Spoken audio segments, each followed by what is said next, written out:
दिनांक 10/6/2024 महेश्वर रेड्डी पोलीस अधीक्षक जळगाव यांच्या आदेशाने व माननीय कविता नेरकर पवार सौ अप्पर पोलीस अधीक्षक चाळीसगाव तसेच अभयसिंग देशमुख सहाय्यक पोलीस अधीक्षक चाळीसगाव भाग चाळीसगाव यांच्या मार्गदर्शनाखाली चाळीसगाव शहरात पोलीस स्टेशन हद्दीत सक्त पेट्रोलिंग व रेकॉर्डवरील आरोपी यांचे घर जप्ती करण्याची मोहीम राबवण्यात आली होती। वरिष्ठांच्या आदेशाने पोलीस स्टेशन हद्दीत सक्त पेट्रोलिंग व रेकॉर्डवरील आरोपी यांचे घर जप्ती करीत पोलीस निरीक्षक संदीप पाटील यांना गोपनीय बातमीदारामार्फत माहिती मिळाली की समाधान निकम राहणार शिव कॉलनी साठे मंगल कार्यालयामागे जुना मालेगाव रोड चाळीसगाव याने त्याच्या घरात कोयता व सुरा यासारखे धारदार हत्यार ठेवलेले आहेत याबाबत माहिती मिळाली आहे।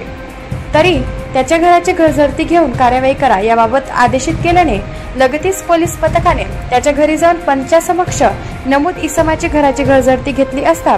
त्याच्या घराच्या बैठक रूम मधील लोखंडी पलंगाच्या बॉक्स मध्ये एक लोखंडी धारदार कोयता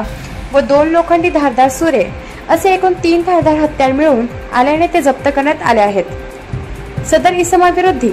पोको आशुतोष सोनवणे यांच्या फिर्यादीवरून गुन्हा रजिस्टर नंबर 255/2024 भारतीय हत्यार कायदा कलम 425 सह मुंबई पोलीस कायदा कलम 37(1)(3) चे उल्लंघन कलम 135 प्रमाणे गुन्हा दाखल करण्यात आला आहे। तन्वीर शेख यांचा रिपोर्ट बुलंद पोलीस टाइम्स चाळीसगाव।